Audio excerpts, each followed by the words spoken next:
আসসালামু আলাইকুম। আমাদের একদম কাছের এক লোক আসছে, সেটা সোনালী খামারি, টাঙ্গাইল বল্লা বাড়ি, বেশি দূরে না। সে বিভিন্ন ভাবে মুরগি পাইলে আজকে সে অনেকটা ক্ষতিগ্রস্ত হয়েছে, সেটা হলো সোনালী, ব্রয়লার এগুলা পালছে। আজকে আসছে সে দেশি মুরগি পালন করবে, এটা আসলে কি কেমনে বিস্তারিত তথ্য জানে না, তার জন্য আজকে তার সাথে কথা বলবো যে কিভাবে ক্ষতিগ্রস্ত হলো। আসসালামু আলাইকুম। ওয়ালাইকুম আসসালাম। আপনি আগে কয় বছর ধরে মুরগি পালতেছেন? 2 বছর দিকে। 2 বছর। এই 2 বছর কি কি মুরগি পালছেন? ওই খালি আমি সোনালি দিয়ে ফেলছি। একবার খালি ব্রয়লার পালছিলাম। একবার ব্রয়লার পালছিলেন আর সোনালী পালছেন? কতগুলা করে মুরগি পালেন? আমি 600 তুলি। 600 তোলা। আপনি এই পর্যন্ত কি পরিমাণ লস খাইছেন? ব্রয়লার লস খাইছি। কিরকম? তার মানে কিরকম হইতে পারে? 50,000। 50,000 মতো। আজকে যে আসছে দেখেন, এই যে মাত্র 200 পিস দেশি নিয়ে শুরু করবে সে নতুন করে। আসলে দেশি মুরগিতে কি পরিমাণ লাভ না লস এটা বোঝার জন্য আসছে আমার কাছে। বললেন যে কি বললেন, মানে যে মুরগি কখন মারা যায় সেটা বলেন। এটা আমার ওই ধরুন সময় আমি ওই 2 মাস হয় 25 দিন হয় মুরগি মারা যায়। হ্যাঁ, তখন আসলে বিষয়টা হচ্ছে কি, মুরগিটা সে যখন পালে 2 মাস বয়স যখন হয়, মানে রেডি মুরগি বিক্রি করবে, এই সময়টা এসে লস হয়, মারা যায়, তাই না? এই প্রবলেমটা। আর দাম মাঝে মধ্যে একটু কম বেশ হতে পারে। দেশি তার কোনোদিন পালেন নাই? না, আমি দেশি প্রথম দেশি নিতেছে। তারই আমি যে কাজটা করতেছি, দেখেন আমাদের এখানে একটা যে কার্ড দিছি, এখানে ভ্যাকসিন শিডিউল দেওয়া আছে, আর এখানে 4 টাকা করবেন, আর এখানে লিস্ট দেওয়া আছে আমাদের এই কবে থেকে কি মেডিসিন চলবে সব বিস্তারিত। এই লিস্ট মোতাবেক সে মুরগি পালবে।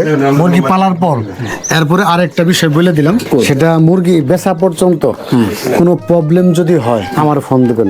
যেহেতু আমাদের কাছে টাঙ্গাইল বললা, আমি যদি পারি যাওয়ার চেষ্টা করবো, যদি না পারি তাহলে আপনাকে সুন্দর একটা পরামর্শ দেবো।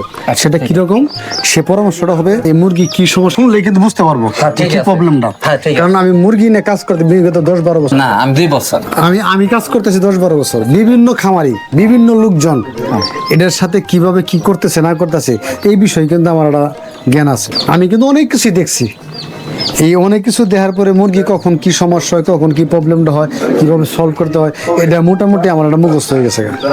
চাচাও যে বয়সে মুরগি বিক্রি করবো, ওই বয়সে যে মুরগি মারা যায়, কেন মারা যায়, কি কারণে মারা যায়, এটা আমি তার সাথে কথা বললে বুঝতে পারবো। ইনশাল্লাহ আপনি দেশি পালেন, আশা করি আপনার মুরগি কোনো প্রবলেম হবে না। মাঝে মধ্যে আমার একটু ফোন দিবেন।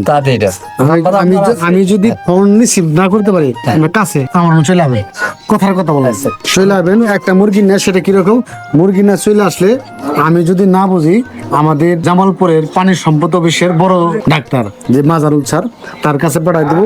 ও ছোট্ট করে একটা ট্রিটমেন্ট দেবে দেশি মুরগি, 100% কারেক্ট ভালো একটা রেজাল্ট পাবেন। কথাটা বুঝতে পারছেন? যেহেতু বললাম, যদি মুরগি এরকম কোনো সিমটম হয় তাহলে সোজা একদম জামালপুর আসবেন। আমাদের মাজারুল স্যার বিকাল 5টায় বসে মালিক এন্টারপ্রাইজে এবং কি সদর হাসপাতালে বসে সকাল থেকে।